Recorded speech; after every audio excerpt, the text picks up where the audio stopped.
ఏకాదశి అసలు అర్థం ఇవాళ తెలుసుకుందాం.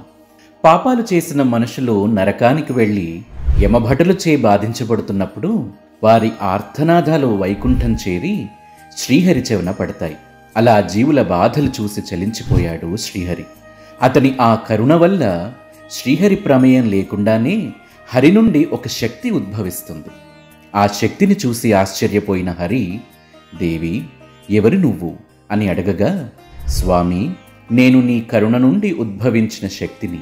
నీకు ఉన్న ఎంతోమంది దాసులలో నేను ఒక దాసిని, ఏకదాసిని అని చెప్పి, నీ కరుణ నుండి జనించిన నాకు ఒక వరం కావాలి. ఎవరైతే ఈరోజు అంటే ఏకాదశి రోజు ఉపవాసం ఉండి మిమ్మల్ని తరిస్తారో వారు జన్మజన్మల పాపాల నుండి విముక్తి కాబడి వారిని నేను నా ద్వారా వైకుంఠానికి చేరుస్తాను అని ఏకాదశి శ్రీహరి నుండి వరం అడిగి పొందింది. అలా హరిచింత కూడా తీరిపోయింది. ఇక ఏకాదశిని మహావిష్ణువు యొక్క మహాశక్తిగా భావిస్తారు. ఎందుకంటే మురాసురుడు అనే రాక్షసుడు ముల్లోకాల్లో ఎన్నో ఇబ్బందులు సృష్టిస్తాడు. ఓనాడు మురాసురుడు అహంకారంతో శ్రీహరితో యుద్ధం చేయటానికి వస్తాడు. ఆ సమయంలో శ్రీహరి నిద్రిస్తూ ఉంటాడు.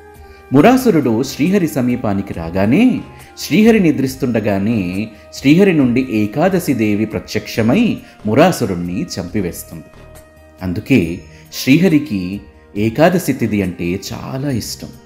ఇంకా ఏకాదశి గురించి ప్రతి ఏకాదశికి ఓ వీడియో రూపంలో మరింత తెలుసుకుందాం. హరే కృష్ణ.